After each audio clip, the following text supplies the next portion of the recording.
A mi querido amigo, al gran corresponsal de guerra y editor de la Jornada Sin Fronteras, al queridísimo Jaime Hernández. Jaime, ¿cómo te va? Buenos días. Good morning, querido Antonio, aquí tomándome un cafecito. Salud, salud, salud. Yo pensé que ibas a salir como nosotros con uno de esos sombreros de aluminio ahí para que no puedan leer nuestras mentes los extraterrestres. Sí. Ahorita que vayamos a una pausa comercial, etcétera, me voy a subir a la cocina, voy a agarrar un poco de aluminio y me voy a hacer esos sombreritos para que los Ricardo Pascoes no nos anden leyendo la mente. No, están cañón, están cañón, de verdad. Y lo que no se dan cuenta, querido Antonio, que en lugar de realmente de generar apoyo, respaldo, de generar ahora sí que la suspicacia del pueblo de México, lo que están logrando realmente es ponerse a sí mismos en el peor de los ridículos, ¿no?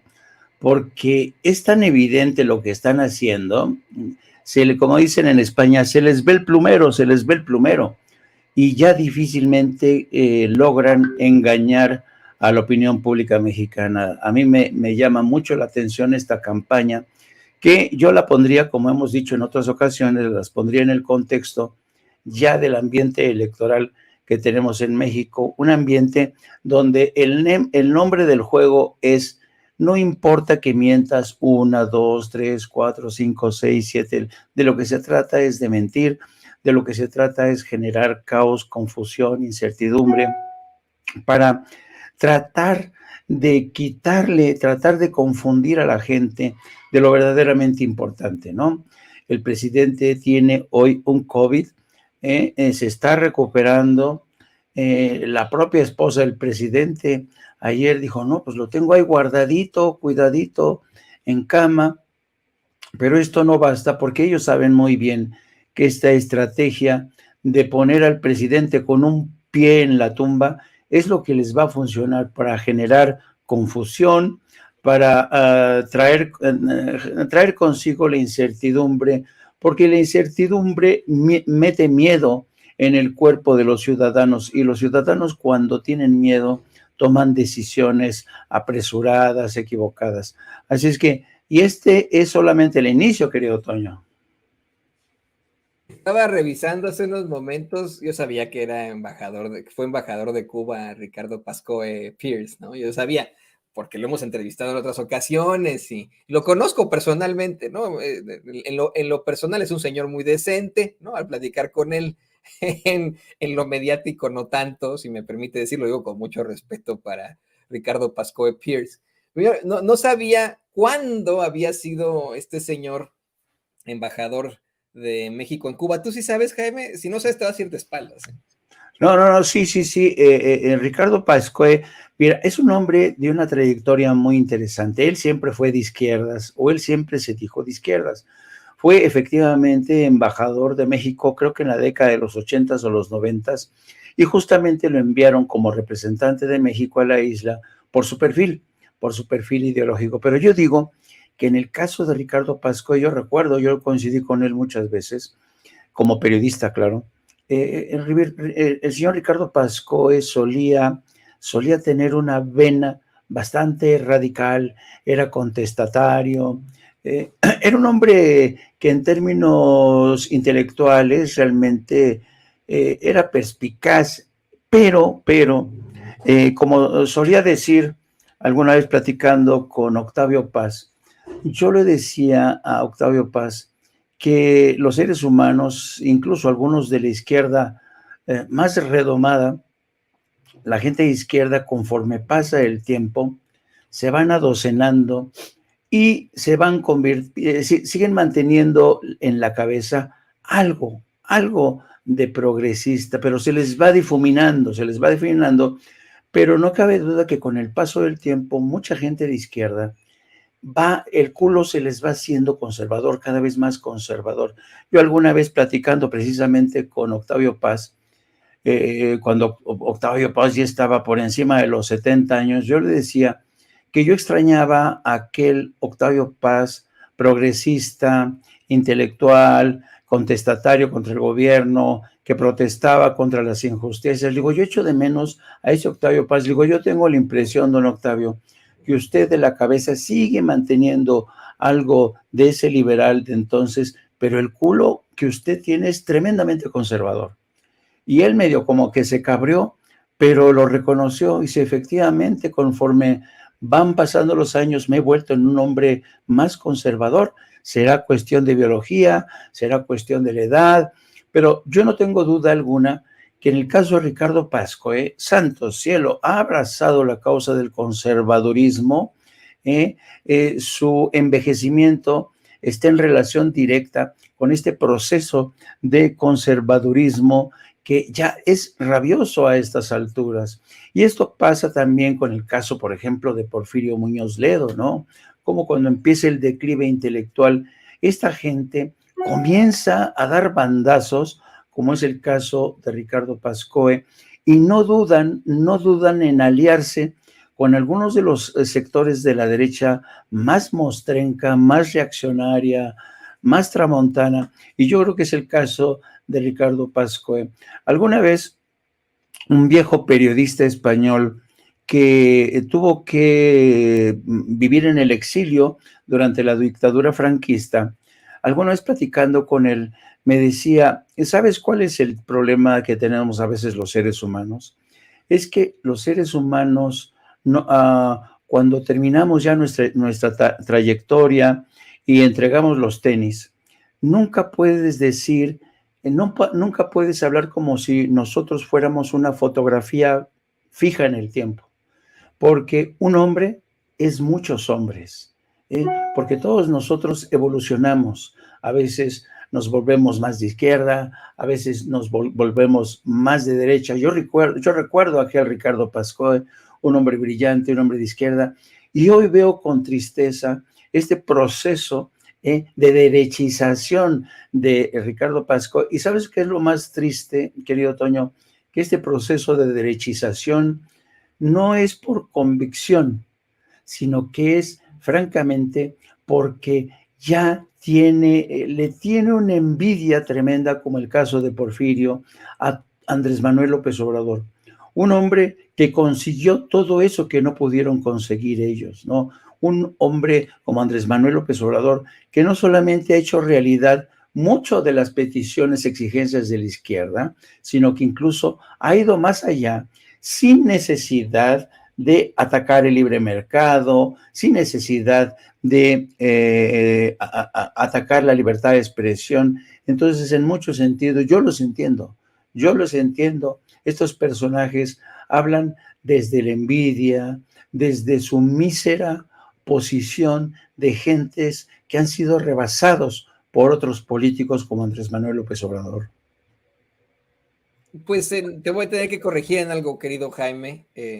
No fue en los 80 que este sujeto fue embajador de México en Cuba, que hubiera sido muy interesante en los 80. Sí. No, fue nombrado, apuntado por Vicente Fox en la década del 2000. Pues que te iba a ir de espaldas. ¡Joder! Sí, o sea, no sorprende. Tú tienes toda la razón.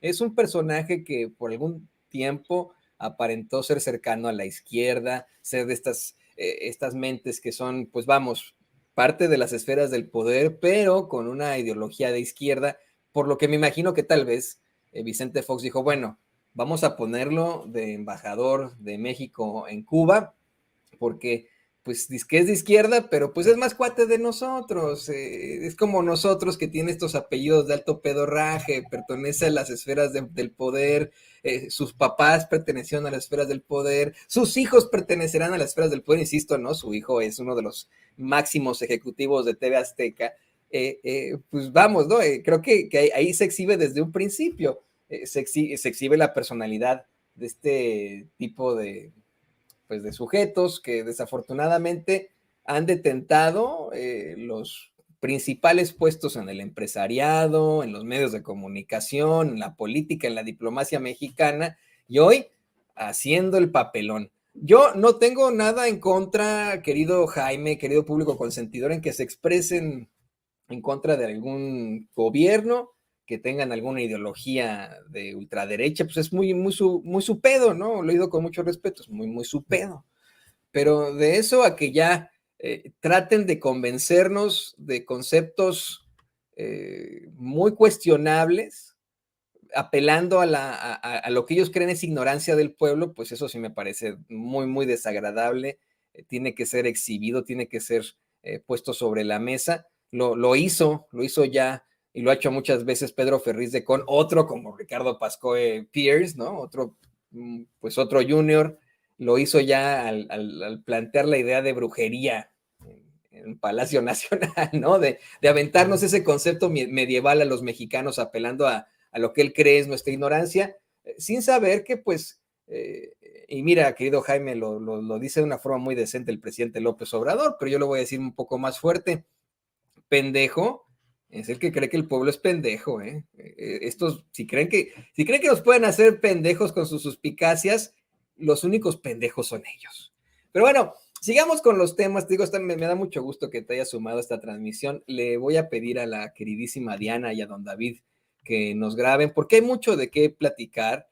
Hoy en la conferencia de prensa mañanera, el secretario de Gobernación desmiente precisamente una serie de suspicacias, como dice Pascoe Pierce, una serie de teorías de la conspiración que se traen luego de que ayer el gobernador de Sonora, Alfonso Durazo, diera a conocer que tienen hoy una reunión los gobernadores de la Cuarta Transformación con el presidente López Obrador.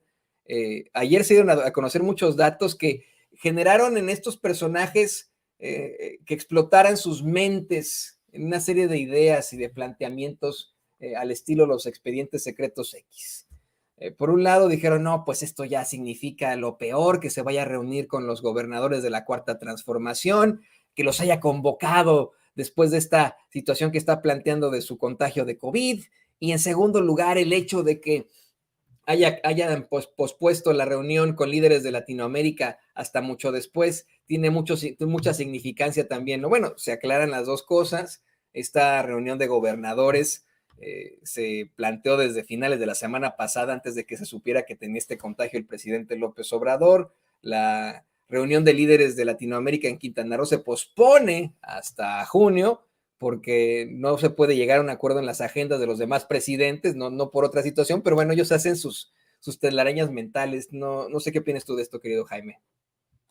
Yo creo que estamos asistiendo, mira, a mí lo interesante, realmente interesante, es que todo esto se produce a través de las redes sociales. Las redes sociales, en muchos sentidos, se ha convertido en esa plaza pública donde cada quien ventila, donde cada quien expresa sus puntos de vista. Desde ese punto de vista, Twitter, Facebook, las redes sociales en general, son una bendición, porque trasiega muchísima información, pero claro, esta gente se ha percatado que esta plaza pública puede ser en muchos sentidos congestionada, ¿no? Sobreutilizada para dar pie a campañas de desinformación. Esto ya, insisto, forma parte de manuales de operación, de estrategias de campaña para dar inicio a campañas de desinformación, campañas negras de encubrimiento. Y entonces hay los famosos ejércitos de bots, la gente que está contratada para amplificar estos mensajes en contra, para sembrar la duda, para amplificar las dudas. Pero la ventaja enorme que tiene Twitter es que tiene, además, es una forma orgánica que tiene, porque toda la gente que apoya a la 4T, al presidente, que quiera al presidente, también es bastante versátil en el uso de redes sociales y a cada bulo, a cada rumor, a cada desinformación, inmediatamente contestan, ¿no? Es una guerra de narrativas, ¿no? Y entonces yo creo que es fascinante, Toño, los tiempos que estamos viviendo tú y yo, porque antes nos teníamos que aguantar con lo que apareciera en las páginas de los periódicos, lo que dijera la radio, lo que dijera la televisión. Y en muchos sentidos las redes sociales amplifican estas campañas de desinformación, Pero hay mucha gente que es muy inteligente, muy versátil en el manejo, sobre todo los jóvenes, que inmediatamente buscan, siempre hay un tweet, siempre hay un video para desmentir, ¿no? Todo esto. Entonces, estamos viviendo realmente en un duelo, en medio de un duelo que estamos viviendo en esas plazas públicas, sobre todo en Twitter. Y yo creo que es interesante porque quieras que no, esto te demuestra hasta qué punto Twitter, que además hay que tener en cuenta una cosa, no hay mucha gente que realmente tenga una cuenta de Twitter. Es un porcentaje mínimo de la población porque la inmensa mayoría de la gente en redes sociales utiliza Facebook. Twitter es utilizado por gente mucho más diestra en el manejo de redes sociales, que sabe de manejo de campañas, sabe de cuartos de guerra, donde concentras a varias gentes para que estén retuiteando campañas de desinformación, que se amplifican personajes como Joaquín López Dóriga, Pedro Ferriz de Con, por ejemplo, Pedro Ferriz de Con. Ayer sugería que este encuentro de gobernadores, en ese encuentro de gobernadores se les había citado para informarles sobre la situación real, el estado de salud real del presidente. López Dóriga retuiteó un mensaje en el que alguien sugería que un vuelo de presidencia, un avión de presidencia había viajado a Estados Unidos para ir por médicos especialistas cardiólogos, ¿no? Ayer mismo, y esto es muy interesante, porque yo siempre sostengo, Toño, que todos los seres humanos, todos, sin excepción, siempre tenemos un punto ciego, siempre. Por ejemplo, yo a veces, aunque sepa mucho de Estados Unidos porque fui corresponsal en Estados Unidos, a veces se me escapa algo y ese es un punto ciego para mí. Lo mismo para ti, aunque estás allá, aunque estás embebido de lo que está pasando en México, vas a tener un punto ciego sobre determinada información. Entonces, esta gente que son muy sofisticadas, por ejemplo, eligen el punto ciego que tienen muchos paisanos que no están aquí. Y entonces, anoche yo tuve una conversación muy interesante con líderes hispanos de la comunidad migrante que me buscaron anoche porque estaban realmente preocupados por el estado de salud del presidente. Dicen, oye, es que nos están llegando informes, estamos viendo las redes sociales y es muy preocupante lo que están diciendo. Entonces yo les tuve que explicar con peras y manzanas cómo operan este tipo de estrategias, cómo hay ejércitos de bots que se la pasan repitiendo y replicando y replicando y replicando y replicando. Uno de los recursos que por fortuna tenemos en México son los caricaturistas. Los caricaturistas mexicanos a veces nos sacan de muchas dudas, ¿no? De muchas incertidumbre. Si tú revisas a los caricaturistas mexicanos en los últimos días, los caricaturistas mexicanos, por ejemplo, hoy Helio Flores tiene un cartón que precisamente habla de la desinformación a través de las redes sociales. Teta Monero, otro caricaturista. Entonces yo aconsejo a la gente que sigan estos caricaturistas que representan en muchos sentidos el último bastión para entender realmente lo que está pasando.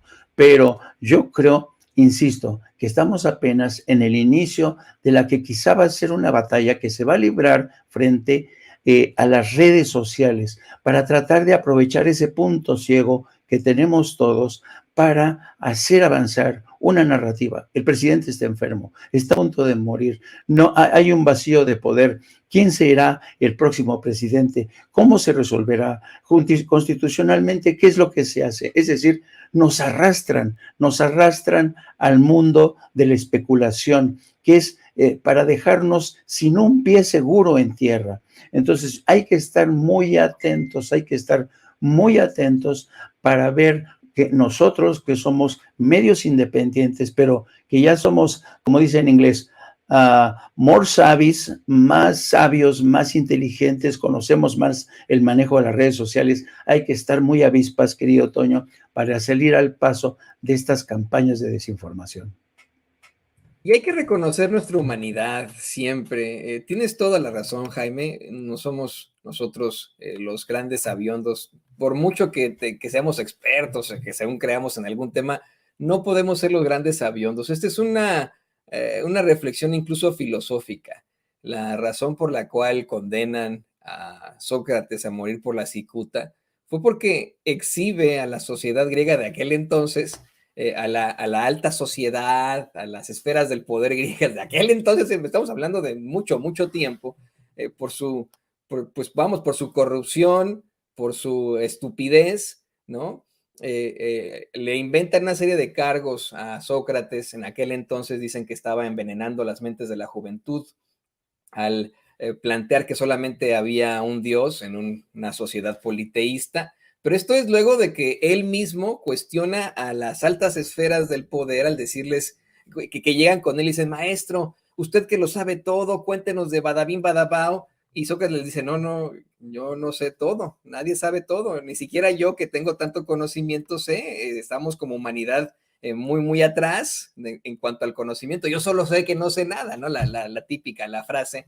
Y con eso, al exhibir como lo haces tú ahora, como lo hace Vicente, como lo hacemos nosotros, al exhibir esta esfera del poder, pues se van encima y en contra de una realidad, de un verdadero pues, juicio de valor. Creo que esto se sigue repitiendo en la humanidad y tendríamos que reconocer esa humanidad en todos nosotros, siempre buscando la verdad con justicia y no tanto apelando a la ignorancia de las personas, la ignorancia que puedan tener, pensando que todos somos estúpidos, que ellos son los grandes expertos y que nosotros no podemos contrarrestar lo que ellos dicen. Creo que ahí es en donde se han enfrentado absolutamente a sus grandes problemáticas y al rechazo del pueblo. Pero mira, yo quiero aprovechar precisamente tu expertise en cuestiones de Estados Unidos y le voy a pedir a Diana que nos grabe con esto, porque hay una situación muy importante que nos afecta a todos en estos momentos aquí en los Estados Unidos. Se vienen también aquí las elecciones y va a ser una elección, si me lo permites, muy, muy atípica, porque tendremos aún, como lo planteabas en tu videocolumna, a un presidente que muchas personas han solicitado no busque la reelección debido a su edad, ¿no? En una especie de discriminación geriátrica, ¿no? Lo han puesto de esta forma. Y tendríamos a un expresidente intentando reelegirse, pero que ha resultado en definitiva un personaje muy oscuro. Nos referimos a Donald Trump y obviamente al presidente Joe Biden. Hay muchos asegúnes en esta atípica elección. Vamos a tener a dos expresidentes luchando por la misma reelección, por primera vez en la historia de los Estados Unidos. En estricto sentido, Trump va a buscar reelegirse, Biden va a buscar reelegirse. Perdón, no quiero ser ofensivo con las personas de origen caucásico, pero bueno, vamos a tener todavía otra vez a dos señores blancos con todo el privilegio buscando detentar la oficina oval. Y hay muchas situaciones ahí que hay que analizar. No sé si tú sabes de esto, pero Julie Chávez, la nieta del gran César Chávez, va a ser quien lidere la campaña de Joe Biden.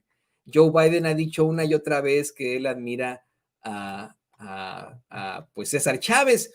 Yo, con mucho respeto para las autoridades estadounidenses, tendría que decir que no se nota, ¿no? O sea, la verdad no se nota, no, como tú lo mencionabas en tu videocolumna, no se nota, no ha llegado la reforma migratoria, no ha llegado algún tipo de claridad para precisamente los trabajadores agrícolas acá en los Estados Unidos a los que representó el gran César Chávez. Y pues bueno, a mí me parece que a veces es jugarnos el dedo en la boca, ¿no? Y pues otra vez van a tener que votar en los Estados Unidos por el menos peor. ¿Qué opinas de esto, querido Jaime? Mira, yo ayer he tenido varias conversaciones con líderes de la comunidad migrante precisamente a raíz de todo lo que está pasando y las reflexiones que me han transmitido son muy, muy interesantes. La primera reflexión que me han hecho es que efectivamente la decisión de Joe Biden no tiene muy contentos a los miembros, particularmente a los miembros de la comunidad hispana, porque consideran que Joe Biden en muchos sentidos los traicionó. No hizo realidad una reforma migratoria, no ha sabido dar marcha o no ha querido dar marcha atrás a muchas de las medidas draconianas impuestas por Donald Trump en la frontera sur. Pero más allá de eso, ellos consideran que Joe Biden ya es un hombre mayor, consideran que aunque ciertamente Biden es un hombre con más de 50 años de trayectoria política, lo cual por ello mismo tiene bastante astucia política, pero consideran que los estrategas del Partido Demócrata han hecho esta decisión, han tomado esta decisión desde el supuesto de que el contrincante de Joe Biden va a ser, casi con toda seguridad, Donald Trump. Y en ese sentido, consideran que Joe Biden es el mejor antídoto contra Donald Trump. Consideran que Joe Biden es la apuesta más segura para evitar que Donald Trump retorne a la Casa Blanca. Yo no estoy tan seguro de que esta estrategia demasiado arriesgada surta efecto. Pero, y esta es la segunda reflexión que me hicieron, y es quizá el aspecto más triste. Literalmente me dicen, nosotros estamos tristemente entre la espada y la pared. Estamos entre la espada que representa el retorno de Donald Trump y la pared, ese muro de Joe Biden. Por primera vez estamos en una disyuntiva bastante triste, lamentable, pero son los propios estrategas del Partido Demócrata los que han puesto a la comunidad migrante, a la comunidad hispana o latina en esa tesitura. ¿Por qué? Para justamente evitar que haya un desfondo de votos de los hispanos, porque dicen, los hispanos no van a votar por Donald Trump, tienen esa certeza. Entonces, como diría alguno de ellos, si la elección es entre Donald Trump y Joe Biden, muchos hispanos van a votar tapándose la nariz por Joe Biden, porque están muy, muy descontentos con el presidente Joe Biden. Ahora, la elección de Yuli Chávez Rodríguez, que muchos interpretan como un guiño hacia la comunidad hispana, pues francamente deja mucho que desear, porque en principio Yuli Chávez va a ser la codirectora de campaña junto con un estratega afroestadounidense, pero si tú revisas el historial de Yuli Chávez, te vas a dar cuenta que esta nieta de César Chávez realmente tiene poca experiencia como operadora política. En Los Ángeles, algunas de las campañas que dirigió no llegaron a buen puerto. Entonces, apostar por Yuli Chávez desde la Casa Blanca significa, es tratar de tender un puente con la comunidad hispana que está muy cabreada, muy, muy cabreada ante la falta de promesas y compromisos del presidente Biden. Y otra cosa bien interesante, querido Toño, porque tú sabes que ahora de la elección del presidente de Estados Unidos dependen muchas cosas en México. Entonces, fíjate bien, y esto lo están razonando desde Estados Unidos nuestros paisanos, algunos de ellos líderes históricos, y fíjate el razonamiento que hacen. Si Estados Unidos elige a un personaje como Joe Biden, que es menos atrabiliario, menos explosivo y menos impredecible, México podrá apostar por un presidente o por una presidenta que no va a tener tantas dificultades frente a un Joe Biden. Pero, y este es un gran pero, si gana la elección, digamos, en un supuesto Donald Trump, la 4T, Morena y el presidente tendrán que pensar en un presidente que le haga frente a Donald Trump, que tenga la suficiente cintura política, la suficiente destreza como la ha tenido Andrés Manuel. Y entonces, fíjate, de las elecciones en Estados Unidos dependen tantas cosas para México. Entonces, entre otras, precisamente el perfil del próximo presidente o presidenta que tengamos en México. Eso es lo que desde ya están mascullando allende la frontera algunos de los estrategas, algunos líderes históricos de la comunidad hispana.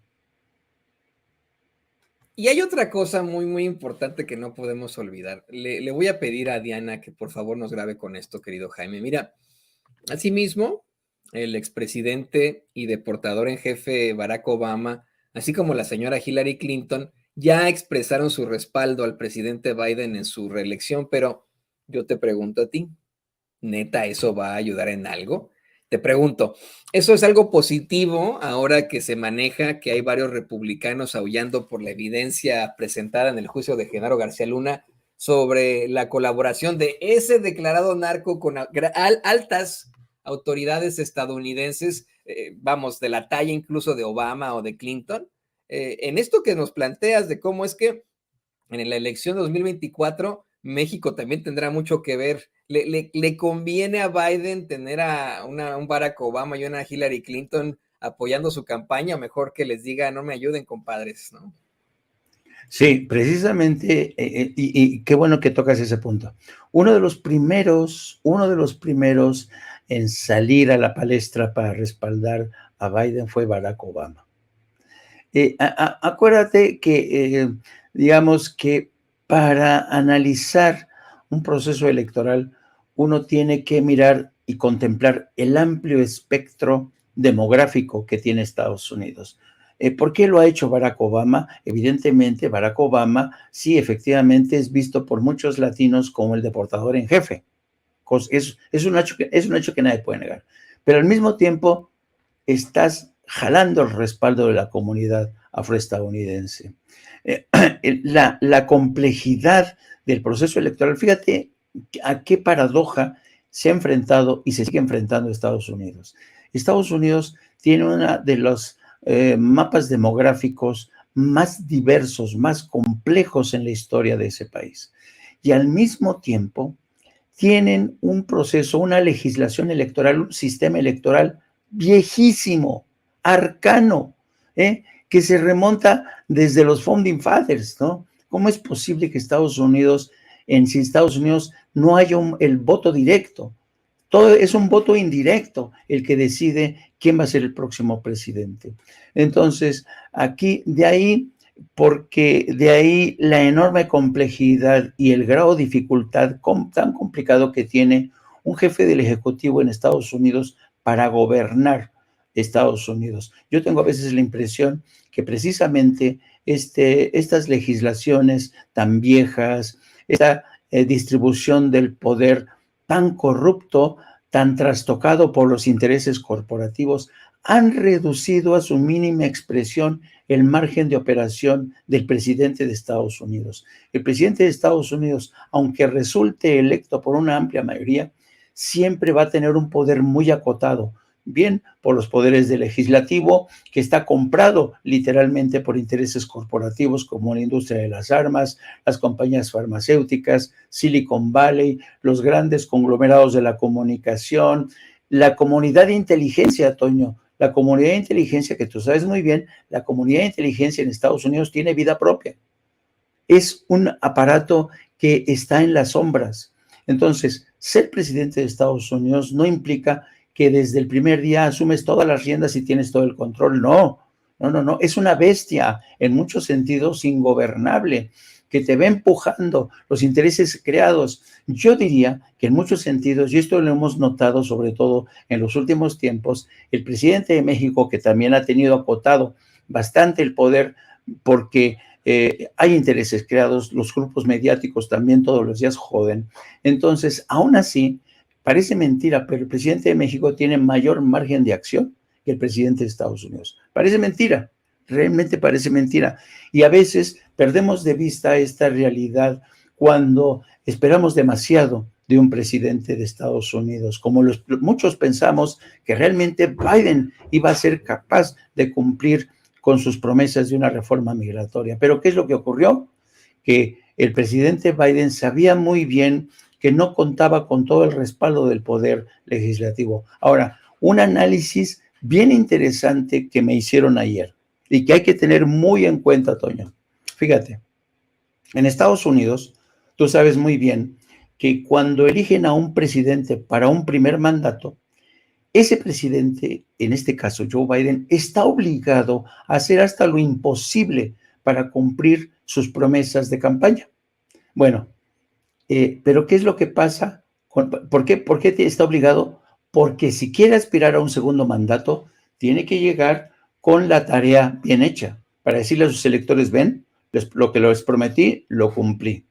En este caso, Biden no ha llegado con los deberes cumplidos al final de su primer mandato.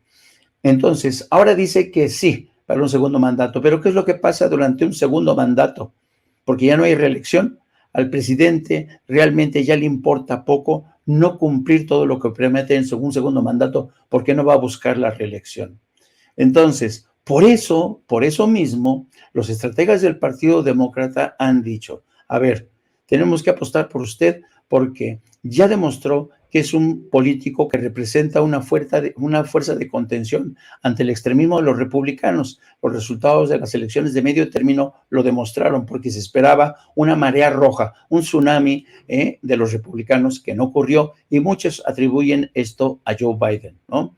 Bueno, ahora en un segundo mandato dicen, es que no tenemos seguro el voto de los hispanos. Dice, bueno, pues metámosle miedo con la posibilidad de que regrese al poder Donald Trump, fichemos a la nieta de César Chávez y tan contentos. Los hispanos no van a tener más remedio que votar por nosotros, teniendo en cuenta que la opción es Donald Trump, que incluso ha vuelto a pedir a sus estrategas que revivan, que resuciten los planes para bombardear los laboratorios de los cárteles de la droga en México. Entonces, todo esto, Toño, es de un cálculo tan maquiavélico, que por eso es complicado, ¿no? Imagínate tú la cabeza que tienen nuestros paisanos, nuestros inmigrantes, y dicen, coño, ¿por quién voy a votar? ¿Por Trump? No, por Biden, que nos traicionó, no, y así los han arrinconado.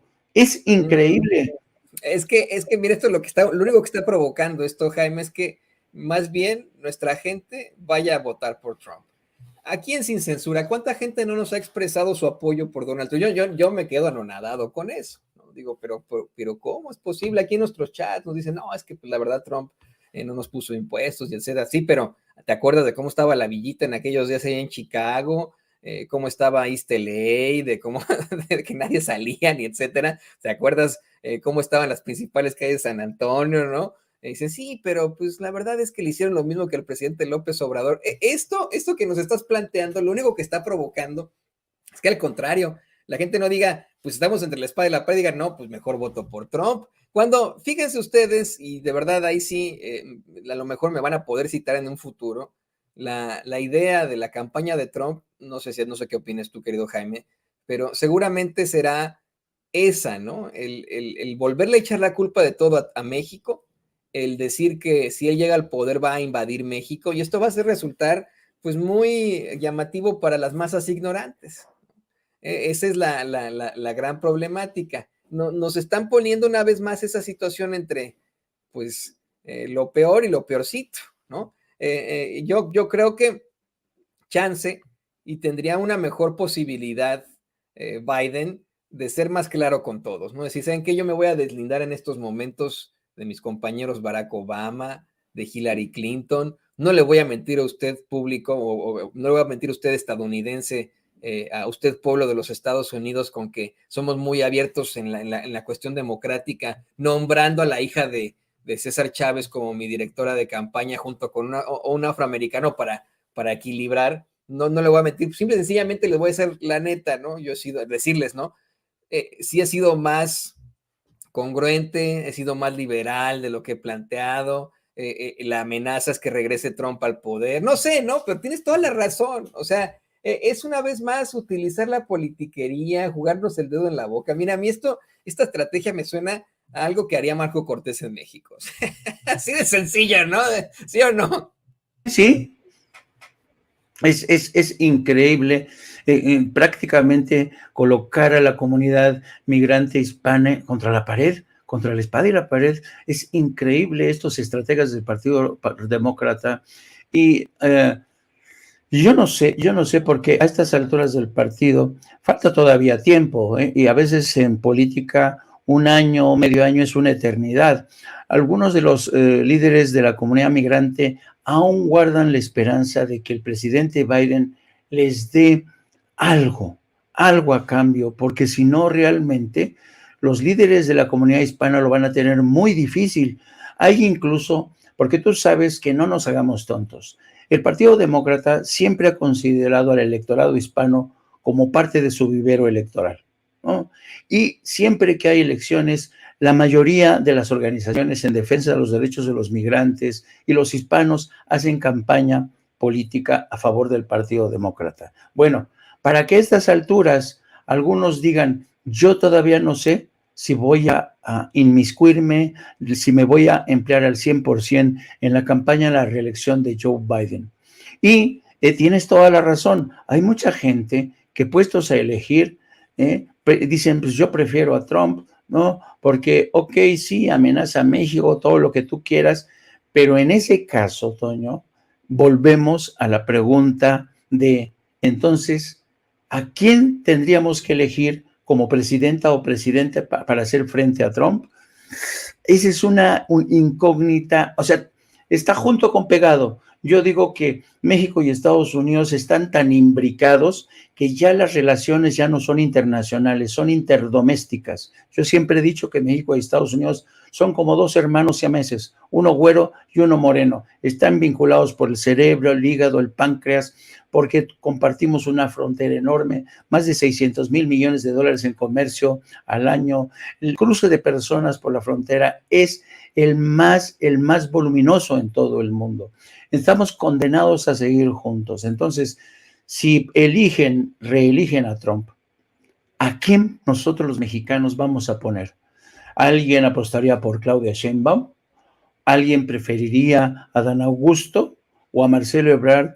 No sé, esto es algo que inevitablemente va a estar aquí revoloteando en la cabeza de muchos mexicanos, porque se da la circunstancia además que los calendarios electorales coinciden, ¿no? Las fechas, ¿no? Entonces van a estar muy condicionadas, muy intrincadas las elecciones. Tenemos ante nosotros un horizonte. Mira todo lo que se nos viene encima, querido Toño. Elecciones en Coahuila, elecciones en el Estado de México, elecciones presidenciales, campañas de desinformación en la que tenemos al aparato judicial, a medios de comunicación, a grandes capitales invirtiendo todo para evitar que haya una continuidad de la 4T. O sea, tenemos ante nosotros uno de los escenarios más complicados que yo recuerde en la historia moderna. Si a esto le sumamos las elecciones en Estados Unidos, olvídate, el trabajo no nos va a faltar, querido Toño. Así es, no nos va a faltar, pero bueno, tampoco las canas, ni las desveladas, ni, ahí te cuento yo, ni los sinsabores. Usted no lo cree, pero nosotros como periodistas, a mí me parece que muchas veces nos pasa como los curas, que reciben tantas confesiones ahí que, híjole, a veces uno dice, chale, nos vamos a dormir sin dormir, nos vamos con muchos pensamientos en la cabeza. ¡Claro! Los verdaderos periodistas, no los que están en el New York Times y que se quedan calladitos cuando los increpan en... No sé si viste ese video, te lo voy a mandar al ratito, mi querido Jaime. No lo puedo poner en sin censura porque de inmediato YouTube nos sanciona por cuestiones bélicas, sí. Pero hay un periodista que increpó a los representantes del New York Times, del Washington Post y de otros medios, precisamente por la guerra, por Julian Assange, los dejó pero como estúpidos, y nos causó a los verdaderos periodistas mucha satisfacción ver eso. Lo que no me causa satisfacción, y con esto quisiera que cerráramos, le voy a pedir a Diana que nos grabe. Mi querido Jaime, hoy es un día verdaderamente para irse de espaldas. Don David, prepárenos por favor los tweets de Dina Boluarte.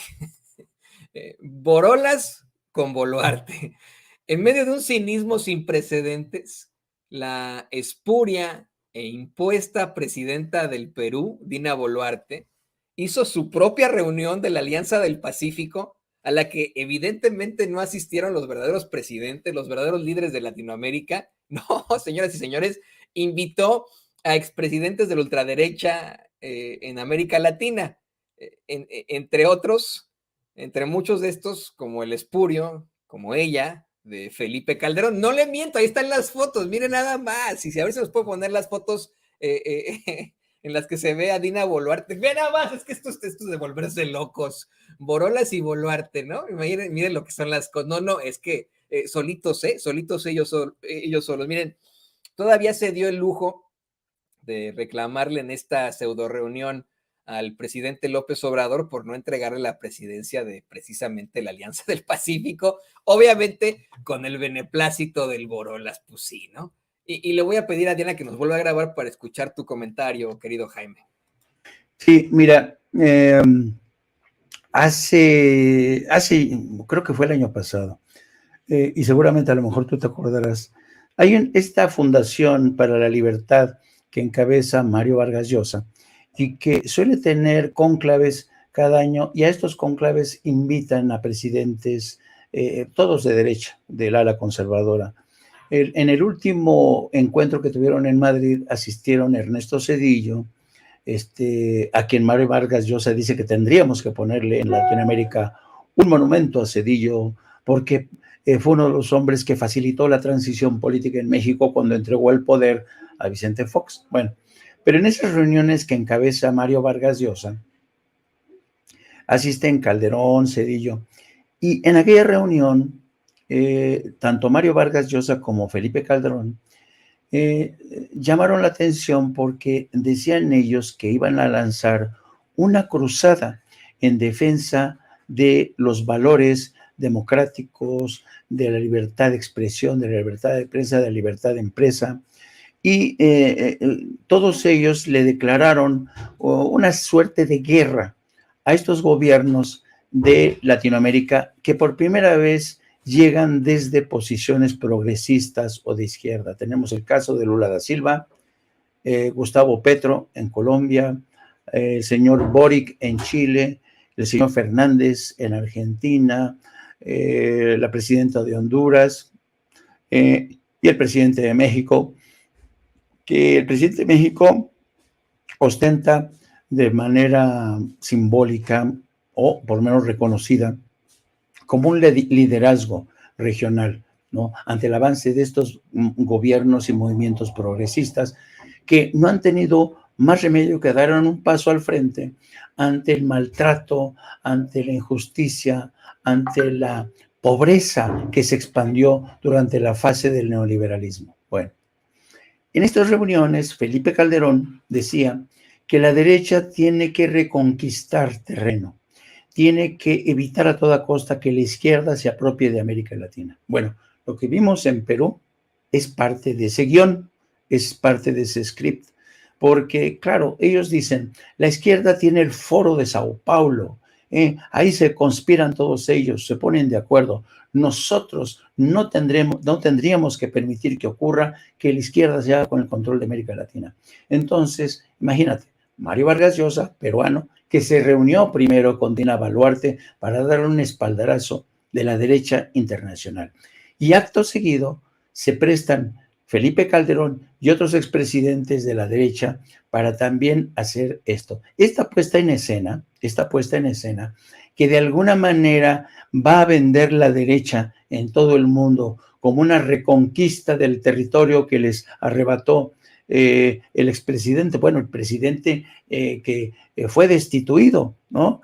El presidente del Perú que está en un calabozo mientras su familia está aquí de refugiada en México.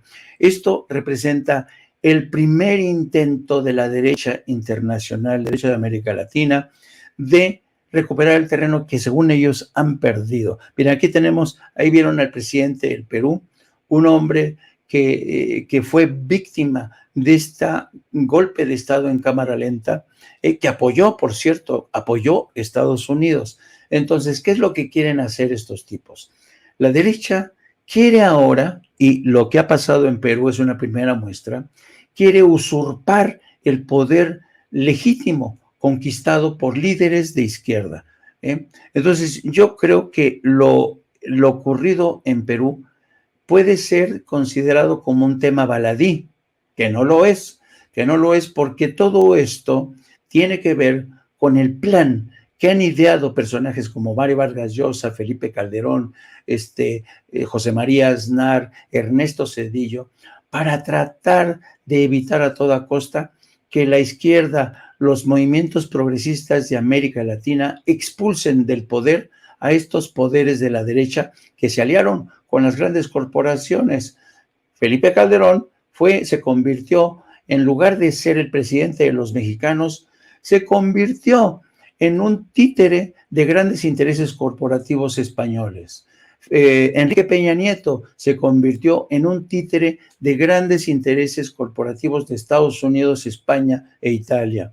Todos estos expresidentes mexicanos, empezando por Vicente Fox, les allanaron el camino a estos grandes intereses corporativos que hoy están combatiendo con recursos, realmente enormes recursos, para tratar de evitar que México, que se ha convertido en el faro que ilumina el movimiento de izquierda en América Latina, siga avanzando por el derrotero que le ha marcado Andrés Manuel López Obrador.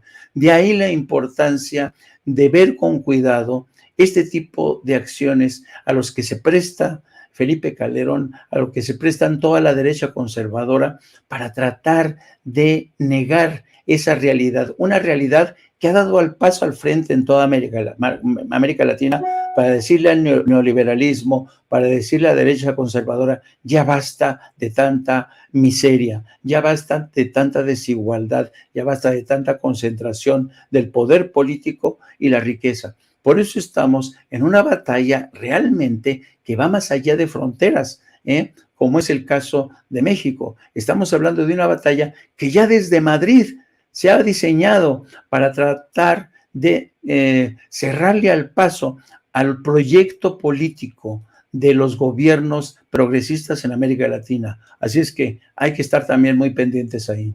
Sí, no, yo creo que están como gatos boca arriba en todas partes, los representantes de esa ultraderecha.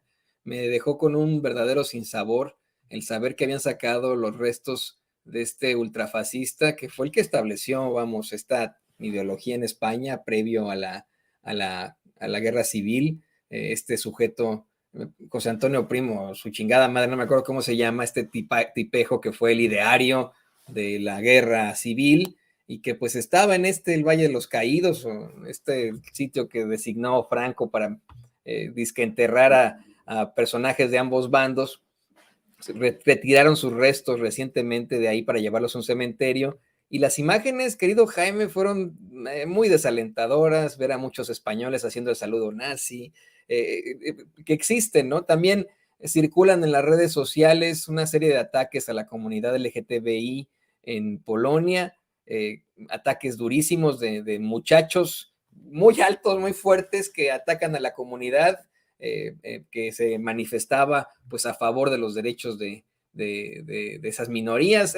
Creo que están intentando hacerse del poder como más pueden, y pues está en nosotros como seres humanos, deja tú como mexicanos, como periodistas, como seres humanos, apostarle por el progreso, por lo que está bien, por la igualdad, por la lucha de nuestros derechos fundamentales, y por eso es que tendremos que seguir, al menos desde nuestra trinchera, luchando, generando más canas y dejando muchas horas sin dormir. Y pues no me queda más que agradecerte por eso, querido Jaime, y pedirte que por favor nos compartas tus redes sociales, así como pues qué van a traer por ahí en No Apto para Cínicos.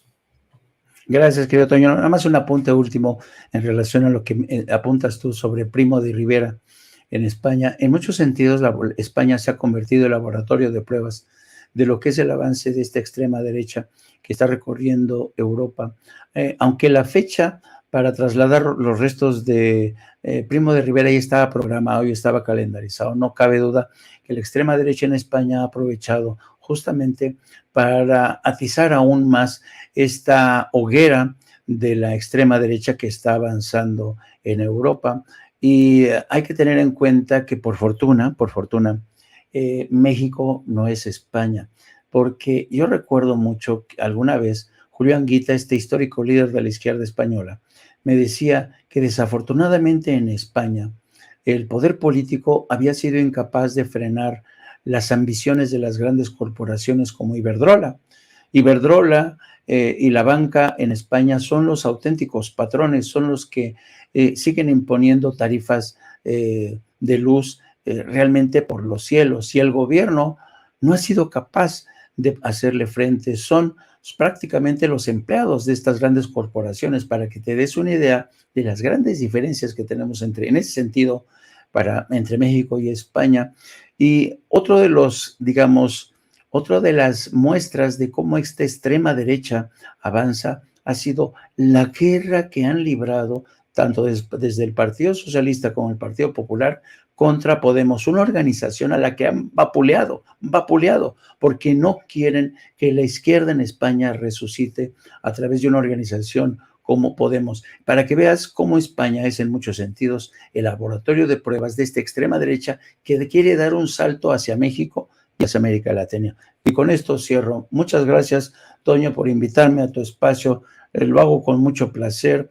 Le mando un abrazo a todos los seguidores de Sin Censura. Les recuerdo que hoy a las 5 vamos a hablar justamente de este tema, de estas campañas de desinformación que han aprovechado el mal estado, bueno, la recaída del presidente con un COVID-3 para hablar de qué manera en México estas campañas de desinformación han dejado en evidencia la ausencia de una estructura informativa del Estado que sea capaz de contrarrestar estos ataques. Vamos a hablar de ese tema en Sin Censura a las 5 de la tarde. También nos pueden escuchar en punto de las 2 de la tarde, donde hablaremos de algo que surgió hoy en la mañanera, que tiene que ver muchísimo con la forma en que Dan Augusto ha tomado el relevo en las mañaneras, hasta qué punto lo ha hecho bien, hasta qué punto lo ha hecho mal.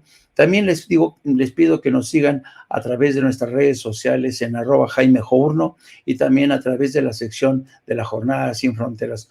Un placer, querido Antonio. Saludos a Dave, saludos a nuestra querida Ceci. Que tenga un bonito día. Victoria para el progreso, querido Jaime, y muchas gracias por compartir aquí con nosotros. Tiene toda la razón, Jaime.